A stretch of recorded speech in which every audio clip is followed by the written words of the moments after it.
Welcome to Oracles and Enchantments. Today we have the delightful Danu, my sweet parrot, doing your tarot reading. When you see this, there is a message meant for you to witness. Some or all parts may belong to you. Know that sacred synchronicity has brought you to Danu. Birds are divine and ancient, and they reside closest to the wind elements in spirit. They have been messengers for thousands of years and have been witnesses to the human story with clarity. To be blessed by a message from a bird is to bring the highest possible road for you into light. Her picks for you now are amazing and incredibly deep. We start with the seed being germinated in your spirit and what the promise of unfoldment holds for you in the future, which is the world. You may not see it yet, as it is presently growing inside of your dreaming spirit, but you will see in your lifetime your own great work completed, though naked and vulnerable approaches will get you there, and these feelings will be very challenging. The world is stripped down from pretense and hierarchy. The world is clothed in the truth that has always been here, garbed in wind, lightning, ivy, and flowers. You may feel like the world is too dangerous for you to strip down from the scene that was placed on your path, but I beg you to see that the world is far too dangerous if you keep letting people that don't sincerely hold your best interests in mind to dress you in uniforms of their own liking, or even worse, as the clown, a brunt to their own joke, that had no idea that your own skin all along was divine. To become in the world is both the biggest and most powerful move, and also the scariest. Yet you are in good company. You are far from alone. People want to strip off what is being forced upon them from the outside, so you will have a growing and more obvious team. You will know true peace, contentment. We started strong with this one, but this spirit needs you to nourish it, so pay heed to the steps that come next. This will be your understanding of not only how far you've come, but also where you're needed, intending to our planet and intending to yourself. You will have deeper understanding of your divine mission and sacred place in the turning of the cosmos.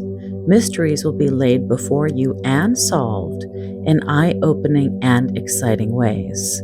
This time period, while you carry the dreams of the new world like a new mother would, you will co-create in a grand birth, coming from your dreams and spirit, and this will be intense work, no less intense than carrying a child through growth and labor would be.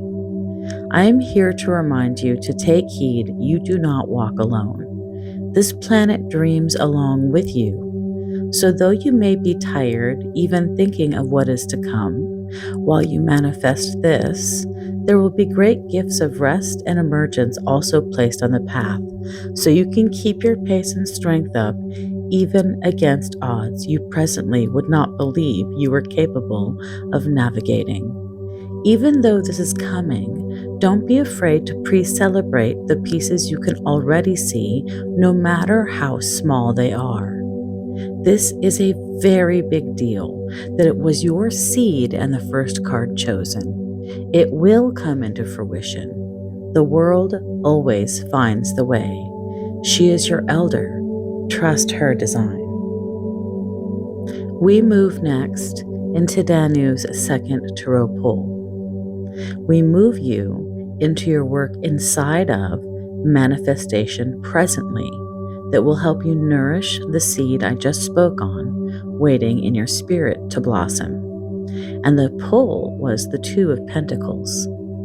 I want to start with how hyper-independence has forced all of us into multitasking to the point where it is a dizzying experience to try and achieve any relative balance. Don't let what's happening in your world presently overwhelm you. It's crazy to have to balance peace and tension, what was and what is coming. But the way you will manifest is between rest and race. I know that there is exhaustion, I truly do, but this isn't a time of praying it away. Get your to-do list organized. Be practical about the tasks and order of them. Being scattered here will further make you feel behind.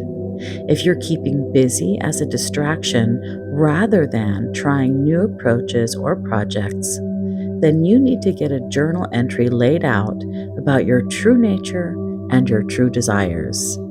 Taking time to dream and journal, though it may seem impractical right now, is literally the foundation of the way forward. This is the balance I mentioned between activity and rest. You must see that the dreaming and planning and preparing lists are just as essential as the doing and surviving that you're inside of right now. Dreaming is also work. Don't let anyone call you lazy if you've slowed down to reassess. It was the only way to manifest true dreams and not just busy work. Trust me, the more you stand between these two gleaming pentacles of promise, you will find the balance with your intuition mixed into actions, and you will meet your goal in the long run more quickly by refusing to be harried and rushed, moving with adrenaline out of order. Adrenaline makes us feel like we're going places or that we've done something, but it's frequently just a stationary bike to nowhere. So, the organizing, sorting, and dreaming with method, though it looks slower, is actually the faster road. I believe in you, and you need to as well.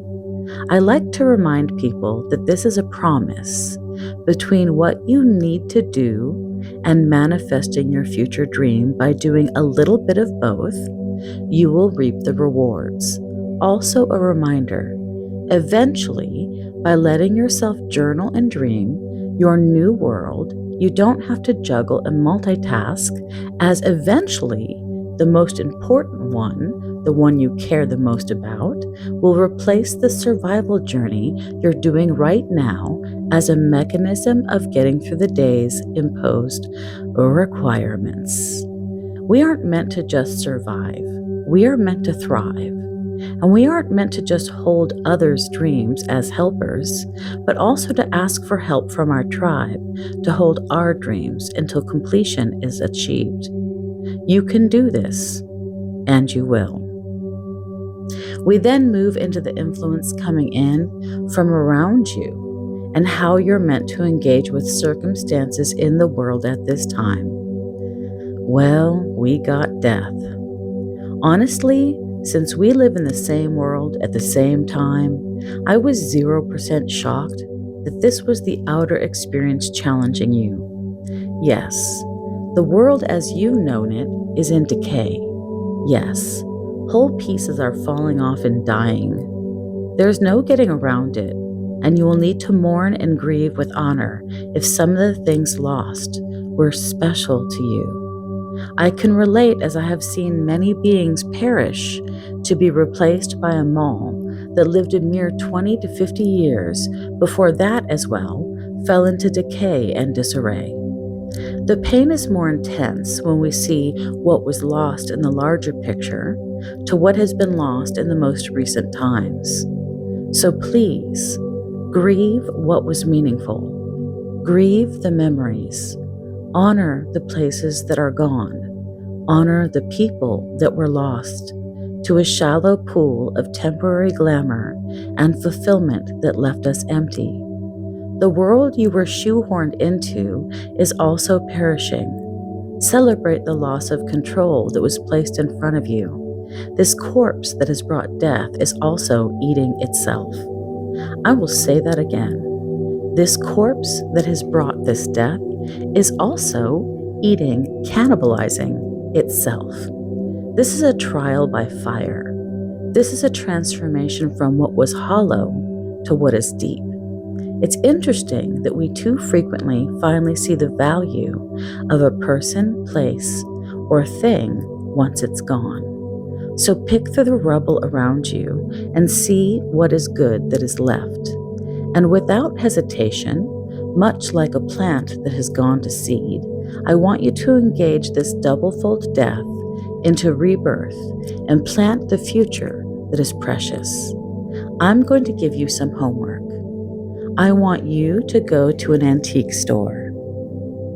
Once you've arrived at the antique store, I want you to compare the quality of the things that emerged when people still heard nature's whispers, still spent time with family, still had time, and were encouraged to be active in the world around them. True fact, peasants of the old world had more time off than you do right now. This slower-paced world believed in true value, things well-made that lasted. Form and function was mixed with beauty and personality. No grayish to be found. Warm wood, shining brass, vibrant pigments lived because time was considered part of the price we paid. These antiques are still here. Recently, I held in my hands objects created over 100 years ago that still work. Can you say the same for your cell phone? No, and you know I am right. So look at the past to gather the seeds of the future. Also, recognize that the past tells us what was still in need of repair even then. It was slower and more connected in many ways, but the lack of reverence and respect is what made the mistakes we presently need to repair. So this death, though daunting, is also a promise of the world that exists within you that is wishing to be born. Gather the beauty, mend the harm, and bring new life into this world with reverence. Don't touch the hand of the corpse eating itself. It's a cancer. It's a zombie. Let it die. We step from here into how you'll solve these problems within your own unique mind-seeking solutions and organizing the patterns to bring this oracle alive. The Knight of Wands was her next pick. Your mind is telling you that slow and steady progress is the action to take now with knowledge.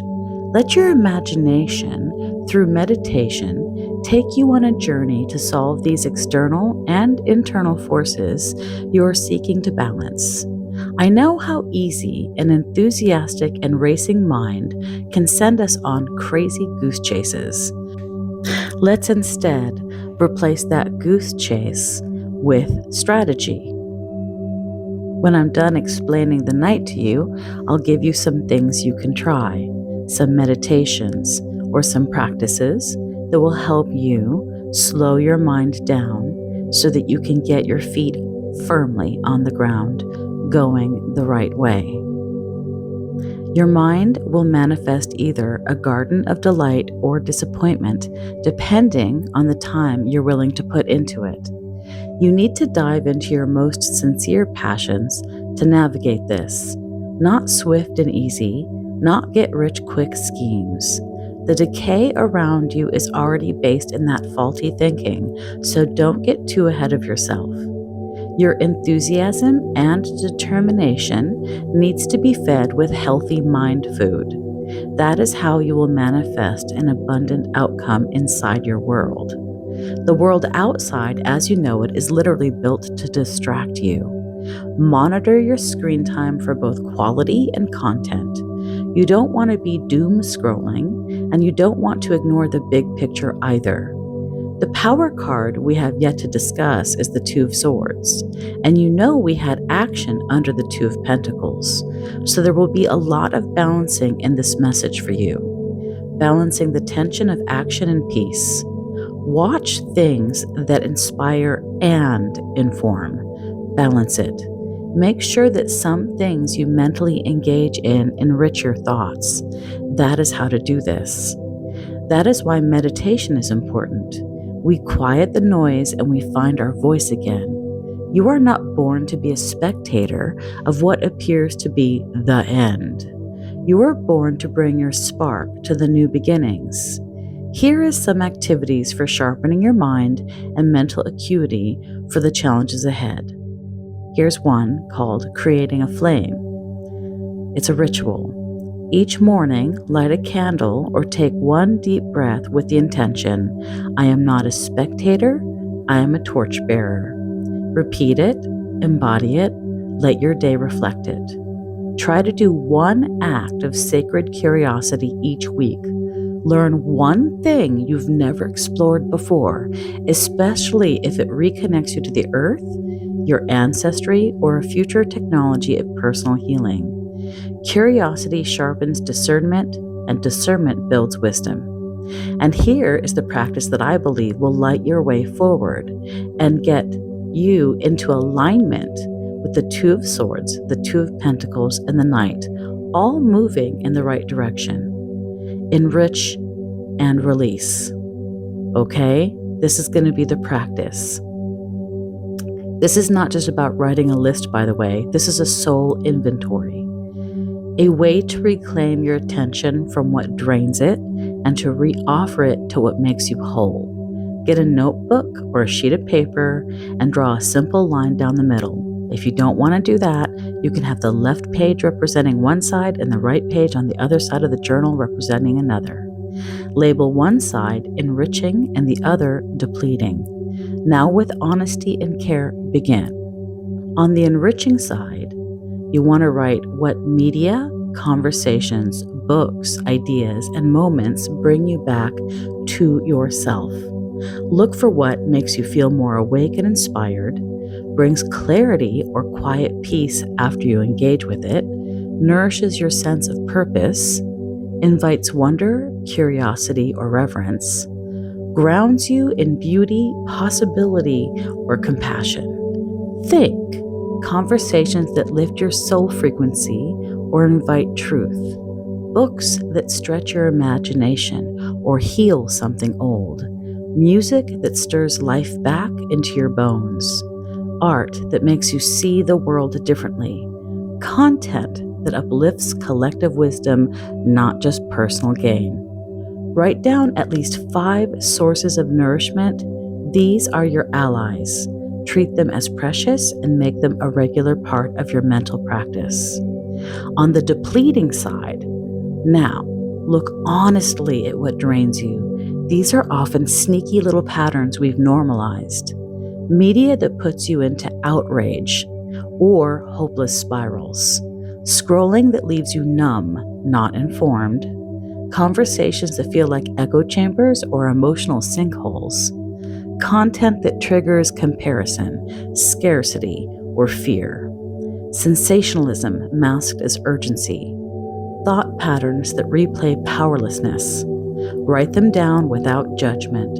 You're not wrong for having engaged. You're just choosing out of awareness presently. Once your list is complete, sit with it and breathe. Ask yourself, what can I shift today? I personally recommend a diet where you minimize and chip a little away that was stealing your time. Start breaking the patterns a little bit at a time. You don't need to fix everything at once. Just begin realigning one thread, one step at a time toward what anchors you back into yourself. Optional. You can burn, bury, or transform the depleting list in some symbolic way. Keep the enriching side visible. Tuck it into your journal, put it on your altar, make a dream board so it's a compass for your mind to follow. You are crafting the interior climate that will shape your outward reality. Your attention is a spell. Let it serve your becoming. We now step into the power of your heart that integrates each element into a charge and fulcrum from which your future of the world is born. The Two of Swords. These twos will always present various factors, many ideas, usually opposing, making us feel pulled one side to the other. And you already know you got the Two of Swords here, the Two of Pentacles, which I mentioned before. This one directs you into the next level of an intuitive balancing act. Yes, you feel bombarded from both sides. A two-world split is causing fracture points that leave no one unscathed. But with these wind swords, it's more about the right and left hemispheres of your mind coming into accord despite the noise around you. How do you make a decision when everything is in great change? How do you not get lost in vacillation and feeling indecision based on the fear that the wrong path will steer you into a personal hell? There is a blindfold emphasized on this tarot card here. It is letting you know that relying solely on what you're shown will only confuse you further. Conflicting thoughts are everywhere. Ideologies are presented from all sides as well. But where? Where do you plant them? Which one do you choose? Which ones do you engage with? You can only find clarity by redirecting to your inner balance, the who you are aspects from needing deep consideration. And you need to look at your strengths and weaknesses with an incredibly kind inner eye. Much like the Two of Pentacles, you need to allow a little bit of your internal sides to come into the conversation. The trick to mastering this is to recognize you need to touch your logical side and spiritual side with the same care. Much like how someone achieves balance by holding a pole over a balancing wire, you need to stay centered on the fine line of your own perceptions. This is an internal masculine-feminine flow, the giver and taker within you, the mathematician and the artist. If you noticed you are solving problems from only one perspective, it's time to pivot and grow the neglected parts of you. Imagine going to the gym and working out only your right arm while your left one withers. This is going to be challenging when the need to switch arms comes up in a time of need. By leaning in to the undeveloped parts of you, I know that you will feel weak when you begin. That is not an excuse to say you aren't good at it and abandon the practice of strengthening the forgotten aspects. Your neglected gifts need you to invest in them. They are needed. They need you to exercise them. You will come into balance and find what was forgotten when you move in this way. You must let your strong side fully cheer on your weak side. Then your inner eye will rethread the needle like a miracle of destiny pulled you through everything. But it will have been you. You will have pulled you through. It's time to see what you have neglected and return to these parts again. I promise you, because this sits over your heart, you will see change when you balance out this hemispheric energy. And finally, we move into the psychic pick. Well, the psychic pick was mine, the blessing that is assured. I accidentally flipped this one while mixing for Danu. She won't take a card from my hand and hold it unless it's relevant. And Danu did in fact take the card from me and hold it up. So I knew that she wanted it to be part of our journey. It is an absolute perfect flow with this oracle because it's the Fool. The Fool makes sure that your seed of spirit is protected and your eagerness to be born to a world that flourishes in new life is guaranteed by this wonderfully reckless yet incredibly limitless Fool. No miracle will be passed up. Just remember not to look down on yourself, your dreams, or others. Trust the mystery, and the mystery will lead you into your wildest dreams. That's your tarot oracle for today. And now I ask that you please share your thoughts below and follow along on this journey with me. Thank you if you've been following me, and for your patience when I've needed time to rest and reclaim myself as well. This world can really burn us out quite quickly. So I needed to take a step back and do some personal healing. I'm excited to resume our cat oracles. There will also be seraphim that I've been channeling that are looking forward to landing in our oracles. So, with these things coming and more, I ask you to stay tuned for the adventure that is being part of the cauldron of mysteries that is my channel, constantly moving, shifting, and changing, and hopefully helping you in today's crazy and very, very loud world. Be well, be blessed, and know that my heart is with you.